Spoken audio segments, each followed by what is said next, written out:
Hello दोस्तों, कैसे हैं आप सब। मैं कपिल शर्मा आपके अपने चैनल स्टडी विद कपिल में आपका स्वागत करता हूं। सीटेट जुलाई 2023 के पेपर को देखते हुए दोस्तों मैं आप लोगों के लिए साइकोलॉजी का प्रैक्टिस सेट नंबर 15 लेकर आया हूं। आप लोगों को पता होगा दोस्तों कि सीटेट की डेट का नोटिफिकेशन आ चुका है। अब जो एग्ज़ाम है आप लोगों का वो ऑनलाइन न होकर ऑफलाइन होगा दोस्तों, और पेपर जो है वो आपका 20 अगस्त को है दोस्तों। दिन रविवार है, 20 अगस्त का एग्ज़ाम है। अब आप अपनी तैयारी में लग जाइए दोस्तों। आइए देखते हैं क्वेश्चन नंबर 1। पहला क्वेश्चन क्या कहता है दोस्तों। पहला क्वेश्चन है आपका बाल्यावस्था का शुरुआती दौर। क्या कह रहा है दोस्तों, बाल्यावस्था का शुरुआती दौर भावात्मक विकास के लिए एक काल होता है। कि भावात्मक विकास के लिए कौन सा काल होता है दोस्तों। ए संवेदनशील, बी सुस्त और धीमा, सी निष्क्रिय और डी है परेशानी दायक। तो आप ऑप्शन के अकॉर्डिंग दोस्तों अच्छे से कर रहे होगे कि भावात्मक विकास के लिए जो बाल्यावस्था का शुरुआती दौर होता है तो उसमें बच्चा कैसा होता है दोस्तों। सुस्त धीमा तो बिल्कुल नहीं होता, निष्क्रिय नहीं होता, सक्रिय होता है, और परेशानी दायक तो है नहीं दोस्तों। तो कौन सा ऑप्शन बचा, ऑप्शन ए बचा, संवेदनशील होता है दोस्तों। ऑप्शन नंबर ए बिल्कुल सही उत्तर है। क्वेश्चन नंबर 1 का यही आंसर है दोस्तों। ठीक है, आगे चलते हैं दोस्तों। Question number 2। क्वेश्चन नंबर 2 है, निम्न में से कौन सा केवल वंशानुगत कारकों से निर्धारित है। वंशानुगत पर कौन सा निर्धारित है दोस्तों। तो वंशानुगत का पूछा केवल और केवल। तो ऑप्शन है आंखों का रंग, बी है समझ का स्तर, सी रुचि, डी है भावात्मक परिपक्वता। तो क्या है दोस्तों, आपको अच्छे से पता होगा दोस्तों कि केवल वंशानुगत से कौन सा होता है, आंखों का रंग होता है दोस्तों इन चारों ऑप्शन में से। तो ऑप्शन नंबर ए बिल्कुल सही उत्तर है। आंखों का रंग केवल वंशानुगत कारकों से निर्धारित होता है दोस्तों। तो ऑप्शन नंबर ए बिल्कुल सही उत्तर है। ठीक है दोस्तों, आगे चलते हैं दोस्तों। क्वेश्चन नंबर 2 हो चुका है, 3 देखते हैं दोस्तों। क्वेश्चन नंबर 3 है दोस्तों, कई बार परीक्षाओं में आया हुआ प्रश्न है और जीन पियाजे से क्वेश्चन आपका आना ही आना है, इसलिए अच्छे से पढ़ेंगे क्वेश्चन को। जीन पियाजे के संज्ञानात्मक विकास के सिद्धांत के अनुसार बच्चे किस चरण में संक्रियाओं को एक दिशीय तार्किक क्रम में सोचना शुरू कर देते हैं। तार्किक क्रम जो लॉजिकल जो सोचते हैं बच्चे, कब सोचते हैं दोस्तों।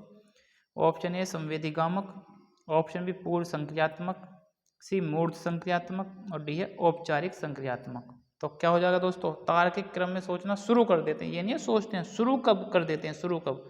तो शुरू दोस्तों ऑप्शन नंबर सी है मूर्त संक्रियात्मक।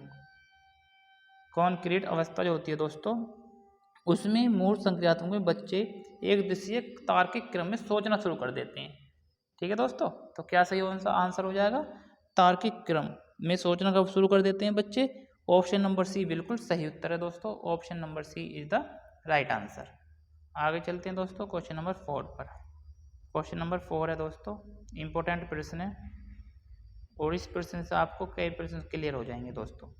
देखिए, निम्न में से किस सिद्धांत के अनुसार संज्ञानात्मक विकास और अधिगम में संस्कृति की अहम महत्वपूर्ण भूमिका होती है। संस्कृति की अहम महत्वपूर्ण भूमिका होती है दोस्तों। ए है जीन पियाजे का संज्ञानात्मक विकास सिद्धांत, बी है लॉरेंस कोलबर्ग का नैतिक विकास सिद्धांत, सी है लेव वाइगोत्स्की का सामाजिक सांस्कृतिक सिद्धांत और डी है एरिक एरिक्सन का मनोवैज्ञानिक सामाजिक सिद्धांत। तो क्या हो जाएगा दोस्तों सही आंसर इसका। अगर मैं आपसे बात करता हूँ संज्ञानात्मक विकास और अधिगम में संस्कृति की अहम भूमिका, तो संस्कृति की बात कौन करते हैं दोस्तों, अच्छे से पता आपको, लेव वाइगोत्स्की का सामाजिक संस्कृति सिद्धांत जो दोस्तों। ऑप्शन नंबर सी बिल्कुल सही उत्तर है। इन ऑप्शन से दोस्तों आपको इनके जिन्होंने इनके दिया है दोस्तों पता लग रही है आपको अच्छे से कि किसने किसका सिद्धांत दिया। जैसे पियाजे का संज्ञानात्मक विकास का सिद्धांत, कोलबर्ग ने नैतिक विकास का दिया था दोस्तों, और एरिक एरिक्सन ने मनोवैज्ञानिक सामाजिक सिद्धांत दिया था दोस्तों। तो ये चारों सिद्धांत आप अच्छे से याद कर लेंगे किसने कौन सा सिद्धांत दिया है। तो इंपॉर्टेंट प्रश्न है दोस्तों। आगे चलते हैं क्वेश्चन नंबर 5 कि लेव वाइगोत्स्की के संज्ञानात्मक विकास में प्रक्रिया में किसकी अहम भूमिका मानी जाती है। किसकी अहम भूमिका मानी जाती है दोस्तों लेव वाइगोत्स्की में। ऑप्शन ए सामाजिक संपर्कता, बी कंठस्थ स्मरण, सी विलंबित नकल और डी है जैविक परिपक्वता। तो क्या सही आंसर है दोस्तों? लेव वाइगोत्स्की के संज्ञानात्मक विकास प्रक्रिया में किसकी अहम भूमिका मानी जाती है?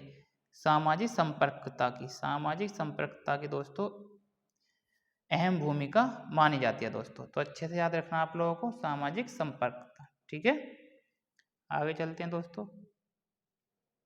क्वेश्चन नंबर 6 देखते हैं। क्वेश्चन नंबर 6 है कि हार्वर्ड गार्डनर के बहुबुद्धि सिद्धांत के अनुसार दूसरों के संवेगों, भावनाओं और मनोदशा को समझने की योग्यता प्रत्यक्ष रूप से बुद्धि से संबंधित है। कि हार्वर्ड गार्डनर ने, आपको पता है दोस्तों कौन सिद्धांत दिया था? बहुबुद्धि सिद्धांत दिया था। कई बार क्वेश्चन हार्वर्ड गार्डनर से दोस्तों पूछा गया है, तो अच्छे से आंसर देंगे। ऑप्शन ए है अंतर्वैयक्तिक, बी है वैयक्तिक, सी है संगीतीय और डी है भाषीय।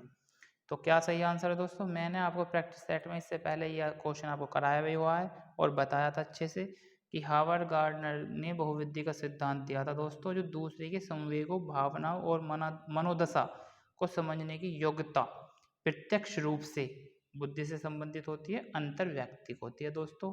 तो ऑप्शन नंबर ए बिल्कुल सही उत्तर है। Option number A is the right answer दोस्तों।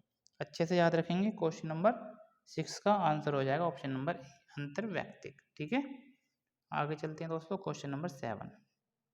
क्वेश्चन नंबर 7 है दोस्तों कि जेंडर एक संप्रत्यय है जबकि लिंग है, तो क्या आना चाहिए दोस्तों? ऑप्शन ए जैविक सामाजिक, बी है सामाजिक और जैविक, सी है जैविक और शारीरिक और डी है शारीरिक और जैविक।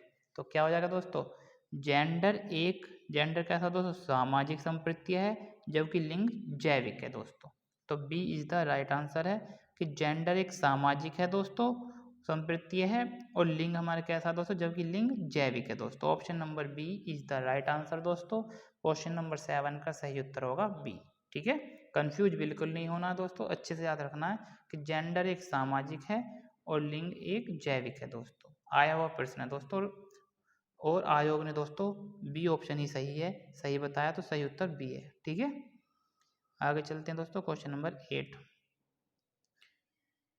बच्चों के प्राथमिक समाजीकरण के लिए कौन सी संस्था जिम्मेदार है दोस्तों? आपको अच्छे से पता है दोस्तों कि समाजीकरण की दो होती हैं, एक प्राथमिक संस्था होती है और द्वितीय संस्था होती है। प्राथमिक संस्था में कौन आता है, द्वितीय संस्था में कौन आता है, मैं आप लोगों को अच्छे से बता चुका हूँ दोस्तों पहले कि बच्चों के प्राथमिक समाजीकरण के लिए कौन सी संस्था जिम्मेदार है। ए विद्यालय, बी धर्म, सी दोस्तों परिवार और डी है ये समुदाय। तो क्या आंसर हो जाएगा दोस्तों इसका? प्राथमिक समाजीकरण में कौन है दोस्तों? परिवार है। ऑप्शन नंबर सी होना चाहिए, यहाँ पे डी लिख रहा है दोस्तों, ये सी और डी है।